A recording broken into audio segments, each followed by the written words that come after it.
Good morning, everyone. My name is Vijay Shankar. I'm a sales person, I'm a consultant, and I'm an entrepreneur as well. So I put in about like 25 years in different sales jobs and sales career rather. And then I happened to kind of like get into sales consulting. And now I've started my own marketplace, a company that caters to the manufacturing industry. That's a quick brief about me. Um, so today's session, I would like to talk about remote sales, right?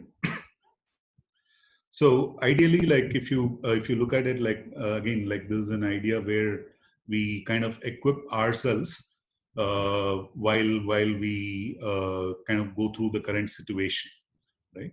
So that is the idea. So I'm sure all of you have certain sales activities, right?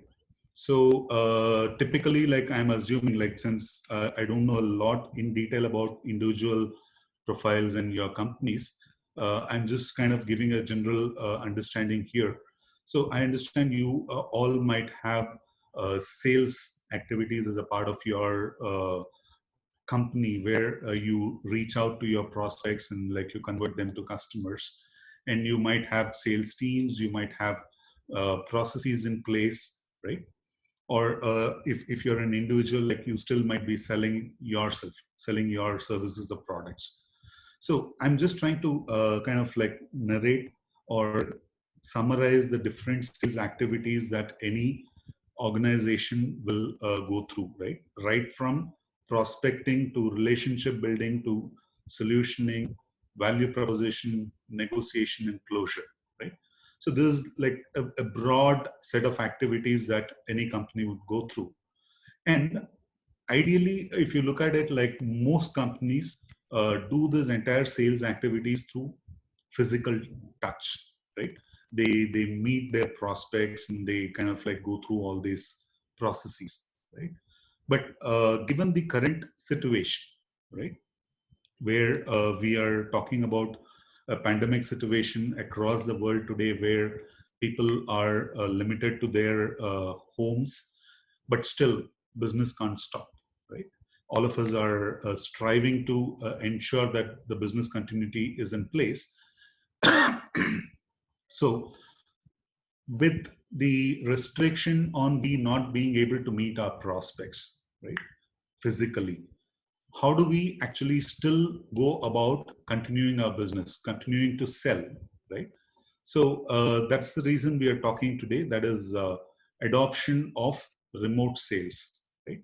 So what is remote sales? Rather, remote sales also has another name, which is inside sales, which is a current proven concept, right? So it kind of like originated way back, like almost 50 years ago, right? Where people started to kind of like have communication remotely with the advent of like telephones and other communication channels. People didn't want to meet personally, like either for the want of time or for the distance or whatever. And like as we today have a lot of these technologies in place which shrinks the globe, we are fully connected, and people prefer to communicate over a remote channel than like allocating time and effort to meet someone, right? So this is how the entire inside sales or the remote sales process evolved. Like countries, advanced countries like US and parts of Europe, they adopted to it pretty early. And then with India going global, like we in India also have adopted to this, especially the companies who've been trying to sell their products or solution from here to a country outside, like in other geographies. They've been adopting to this remote sales process like very well, right? I've been a part of a couple of those, a few of those companies. We've been trying to sell our products and solutions to people outside India only through a remote process, right?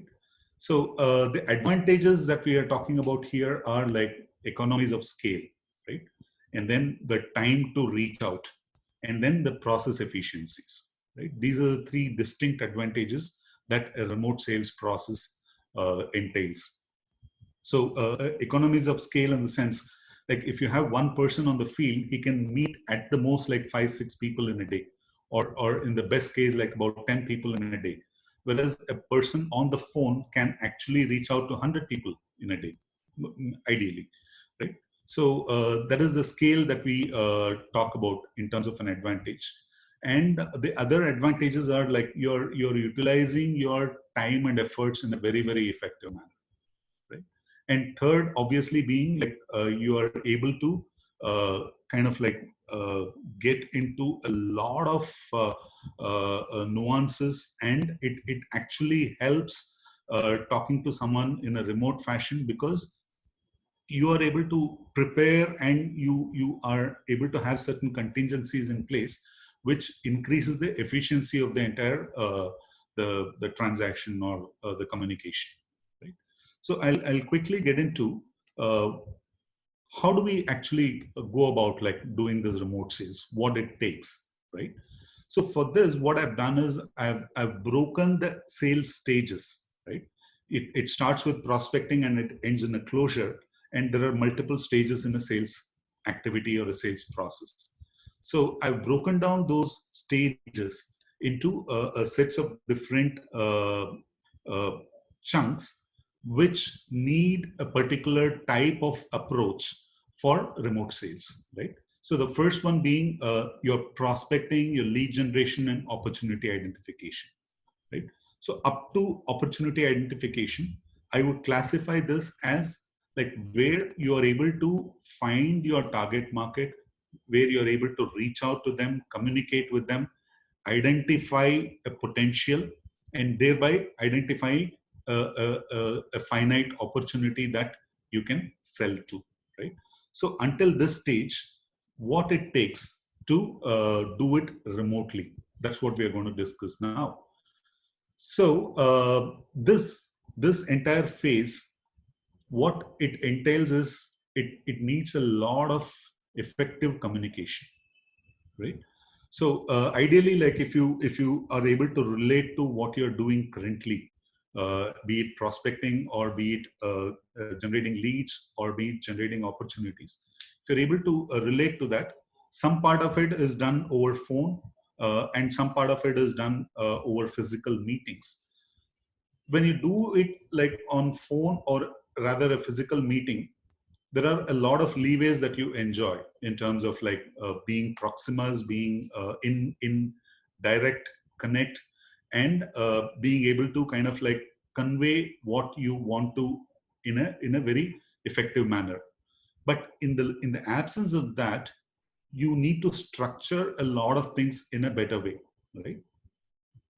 And the medium that you use for this are typically like emails, you use social media, you use WhatsApp, you use text, and phone calls, of course, right?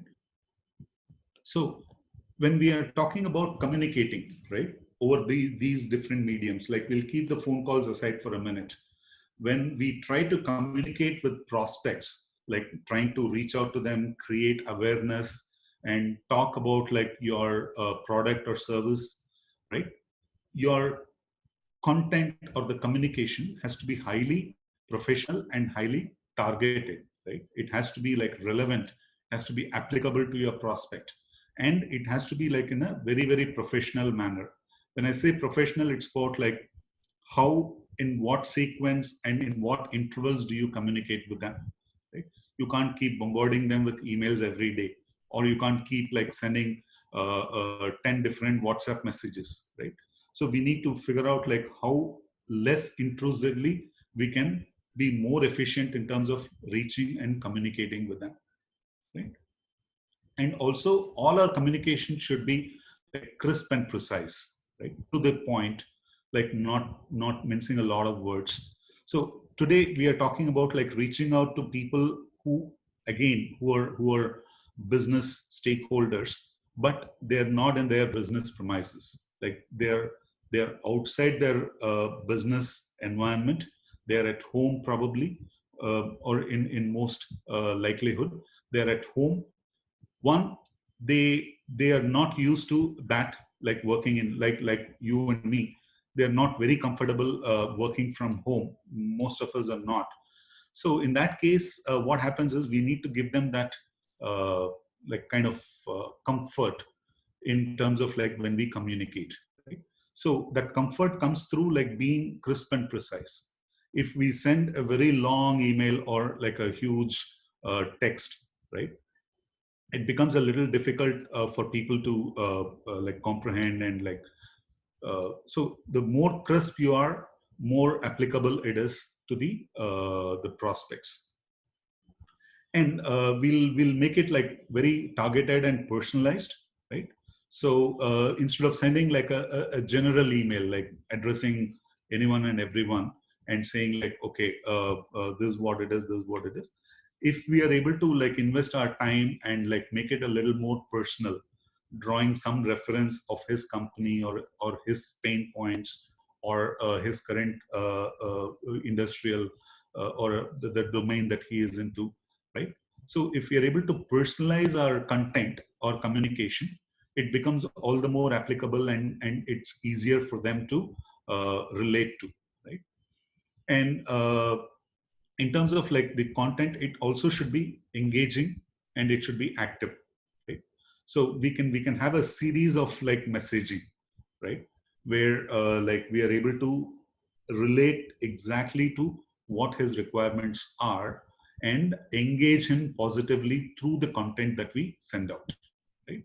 And active in the sense like we can use certain like things like certain videos or anything, even for a introductory communication, right? And like every communication that we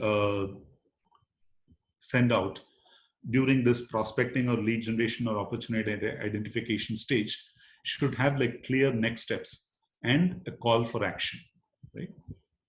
So this is a very, very important thing. Though we might be doing it in our normal like a regular sales process, a physical sales process, it becomes even more important to go through this and make it like very, very clear in terms of like what next, right? So assuming we are sending out an introductory email about our product or solution, right? We just don't leave it there by just saying, okay, this is our product.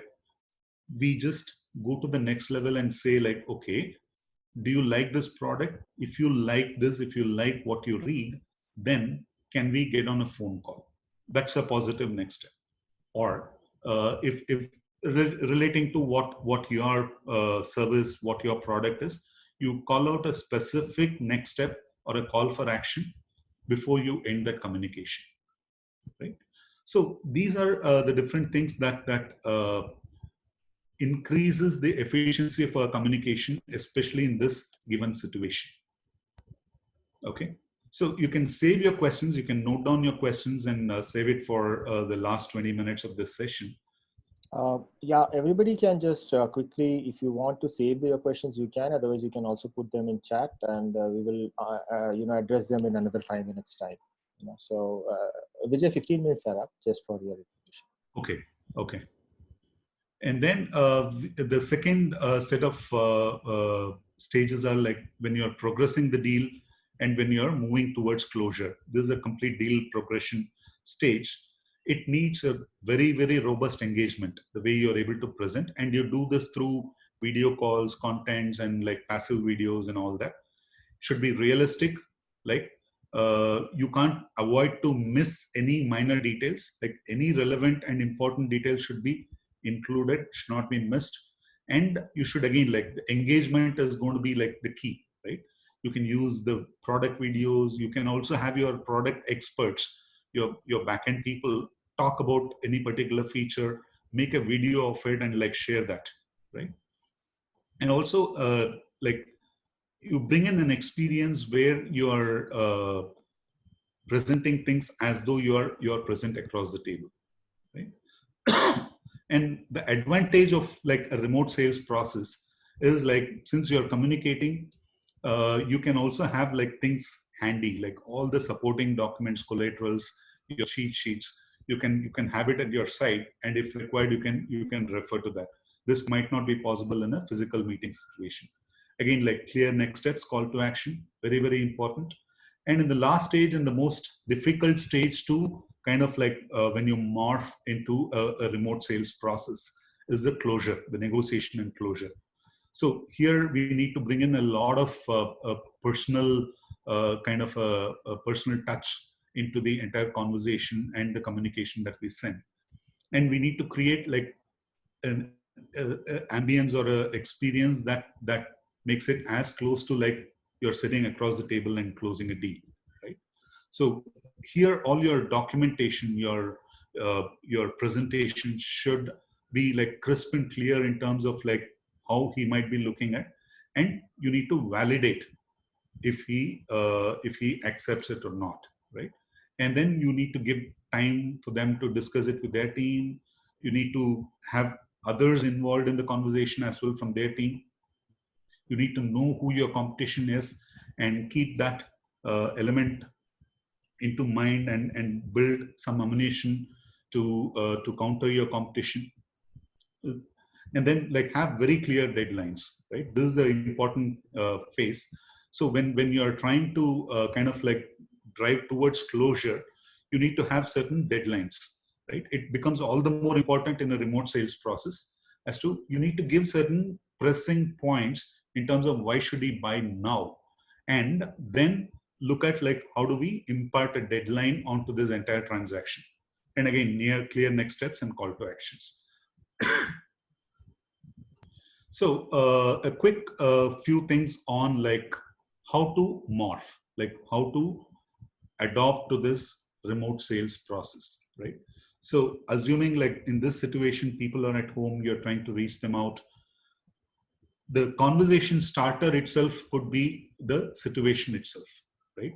We talk about like how things are at your end, how things are at their end, and talk about certain interesting or rather like important facts about the situation.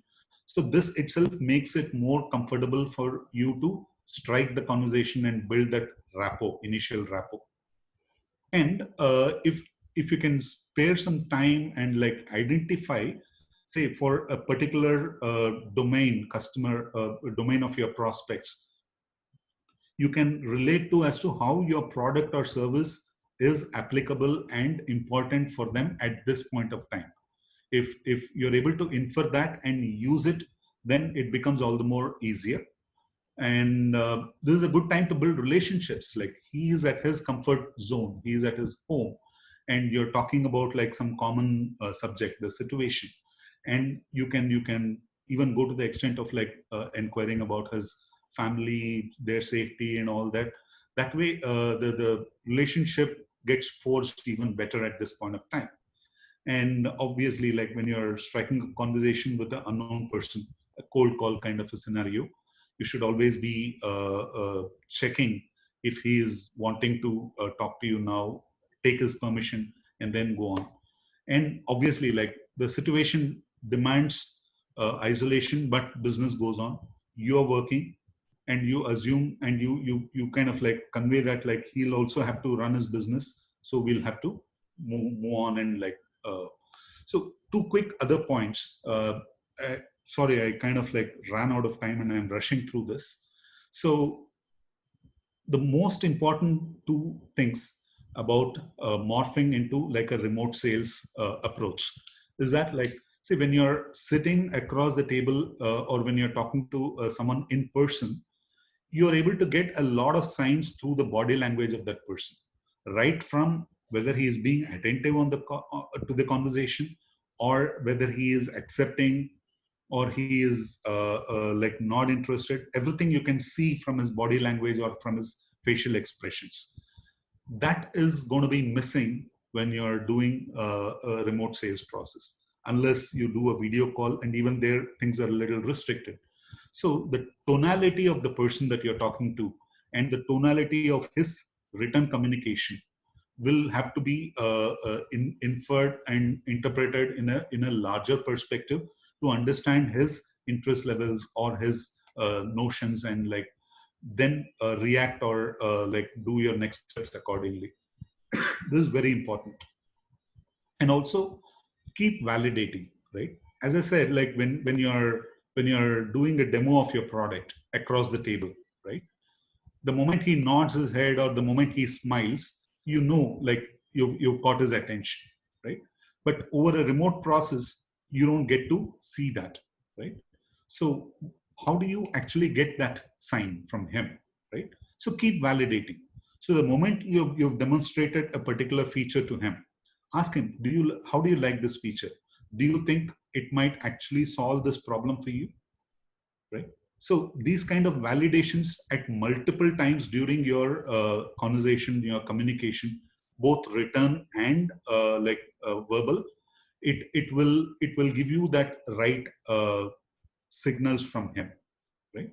So that's pretty much about like the overall remote sales process. I'll take 2 more minutes to quickly go through. This might be a little additional, uh, but I'm just going to give you certain things that your sales team can do during this situation, like where everyone is at home. They might have a little more extra time. They save on time on travel. So the extra time they can utilize on doing these activities, right? First is like build more data, focus on digital and social selling. Digital social selling is about using the social media, using online channels to communicate and connect with people. Your team can use the current time to reiterate their sales process and kind of quickly catch up on the CRM if they've not done before. And also they can spend their time to build a lot of ammunition for them, like all these cheat sheets, battle cards, all of these. And then they can keep improving their pitch and positioning. Like if you have a standard prescribed sales process, you will have a pre-recorded script, right? A prepared script for pitching and positioning. They can work and improve on that. And also you can look at your sales stages and how you're moving from one stage to other in progressing a deal, and you can improve on that. And you can also use this time to kind of like be on top of your prospects minds. Like there are multiple cases where you might have had things in terms of you would have sent a proposal and you're waiting for the next steps. There is a gap in between, so you need to be communicating with them with the right content, with the right like newsletters or case studies or white papers. So you need to keep sending them, not very intrusive, but on a periodic basis, so that like you're on top of their mind and the next step happens as okay. And what can the sales managers or you as business owners who run the sales team, what can you do, right?